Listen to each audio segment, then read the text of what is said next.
Hi, this is Ganesh Kumar from AI Pro Academy. Today we are going to discuss customer experience. Customer experience is the most important factor as far as your competitive advantage is concerned. So, how do we bring about customer experience? It starts with the customer searching for to solve his problem. Enhancing customer experience through in a proactive manner is what we are going to discuss today. Closing or winning a sale is not a single event. It's a series of events culminating in a win. A prospect has to achieve several goals during his or her journey through their buying process. They are anxious about many things: safety of the vehicle, is it a wise investment, service status, then will I get a prompt service after I buy the vehicle, what will be my status if I am driving this vehicle. So during this journey, there are also micro journeys as well.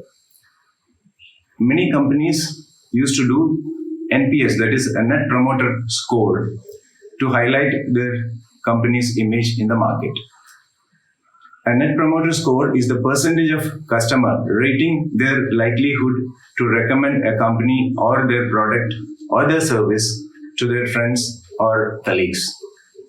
But just because you have a high NPS or Net Promoter Score, it does not mean that a customer will go to your dealership, buy your brand or buy your product.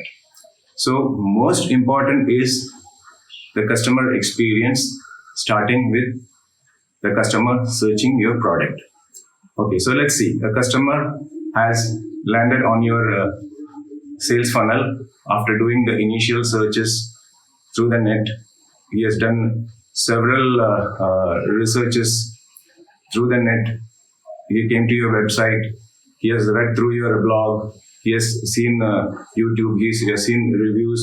And finally, he has reached your dealership. So the physical journey starts from here. Let's see how we can do a lot of things proactively to give a delightful customer experience to this particular customer. The prospect comes to your dealership in a car. The first touch point, that is, the security is receiving him.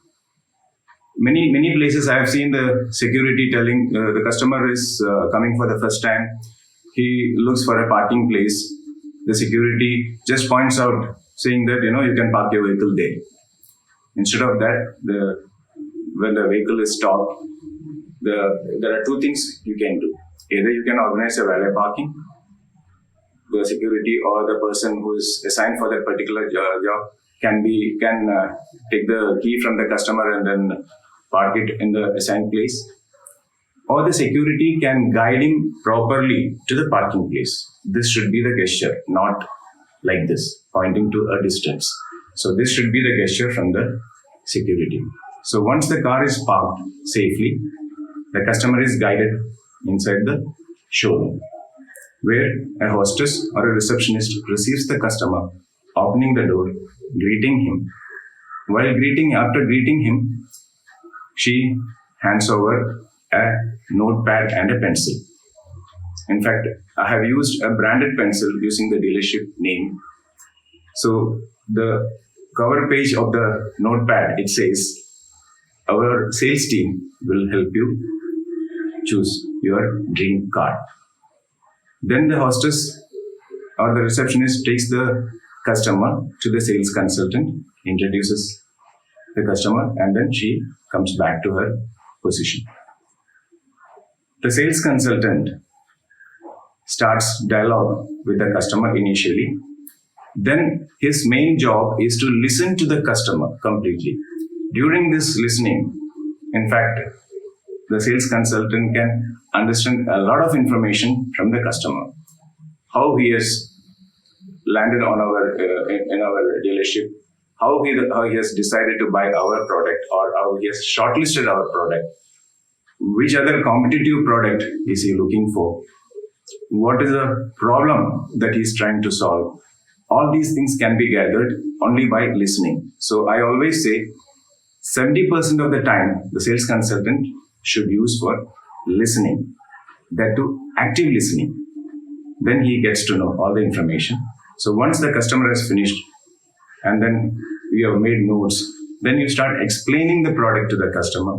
And during this explanation, you taking care that our product or our brand will solve whatever problem the customer is facing, or whatever goals the customer or the prospect is trying to achieve. Once the explanation is over, he is taken to the vehicle. Many places you have a 6-step or a 5-step walk around. The vehicle is explained completely. Then the proposal, once a customer is in agreement with all those things, a proposal is made out. And ideally, the sales consultant should talk about the finance and the insurance. In many places, you have got separate people for finance and insurance. By doing all these, the sales consultant talking about the vehicle, the finance, the insurance, the prospect knows that he is talking to an expert. That is the reason we always say sales consultant. He is consulting, just like we consult a doctor for whatever illness or anything we have. We go to a consultant who is an expert in diagnosing your disease and then recommending a medicine. Same way, you have an issue, the customer has an issue or a problem, or he has certain goals to achieve. He considers the sales consultant that if he is an expert, he is able to give all the details. So once the proposal is ready, the proposal is handed over in a folder, where the folder, on top of the folder, is a marking, details or the proposal for my dream car. So the customer is leaving the premises, leaving the showroom with that kind of a thing. So it is embedded into his head. Whatever he is doing, he is talking, he is thinking about his dream car. And with permission, I repeat, with permission from the customer, please take some photographs of some snaps of the customer with the car and then proceed for test drive. So when the test drive is done in the assigned area, first the sales consultant drives for a short distance, then he requests the customer to take the steering, the entire process is completed, then you return to the showroom. Again, during the test drive, if the customer has any concern or any particular or any concerns or questions, that is also cleared. And then while you're going out, the most important, the team leader or the sales manager meets the customer and then asks a set of questions as to whether all the concerns have been addressed and to his satisfaction by the sales consultant. If anything is pending, that is completed by the sales manager or the team leader. He is then taken out. The next process, the most important, especially very important for a first-time car buyer.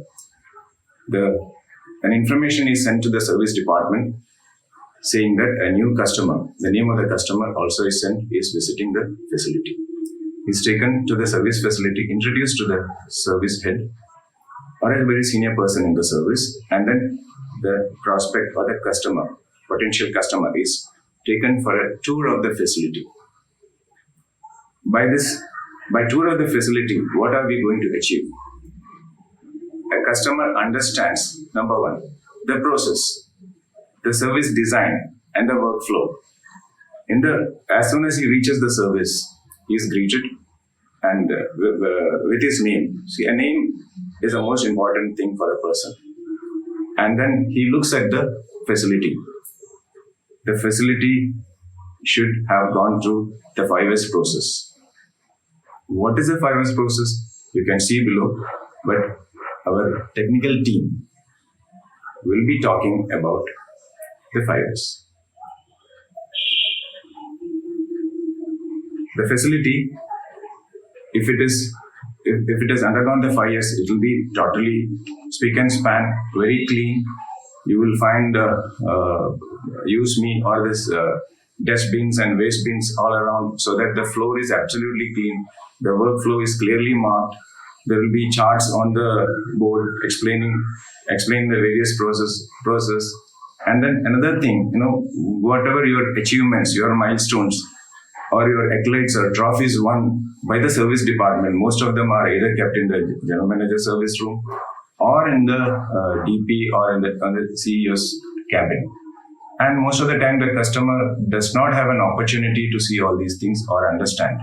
So even if you are not keeping it there, at least photographs or big framed charts should be displayed there, explaining all the details. What are the accolades they have received? What are the milestones?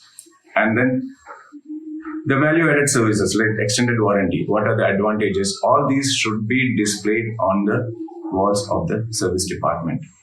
So the service head gets an opportunity to explain or educate the customer about what are the advantages of the extended warranty or other value-added services. The customer gets an opportunity to see the vehicles which are undergoing the service totally taken care by the service team. That is, the fender cover is used, seat covers are used, then the gear knob also has a cover, steering cover. So how much care is being taken for each car while the service is going on to make sure that oil or grease, all those things are not smeared inside the car or outside or on the body of the car. So these are all ways of educating the customer and creating a good impression. If you look at Starbucks, the largest coffee brand in India, people were earlier asking for small cup or a large cup. In fact, small and large, if you know, mostly these are terms used in bars where alcohol is served. So they educated the customer, and today a customer in a Starbucks, they ask for short or tall glass. So that is a kind of education or additional information which a customer gets when he goes through this entire facility. So he goes through takes a tour of the entire facility. He understands how his car, once he becomes a customer, how he is going to be, his car is going to be taken care of once he is a customer. See, sales, it is a short period, but the rest of his journey along with this particular brand is going to be with the service. So once he becomes a customer, maybe within 3-4 years time, that is the duration normally typical customer uses a particular brand, he starts looking for another. By the time the brand also would have come up with a different model or a different variant or another maybe a high-end product. So the customer again gets an opportunity to see the new product. The service team along with the sales team, they can pitch in for the product and test drive can be given.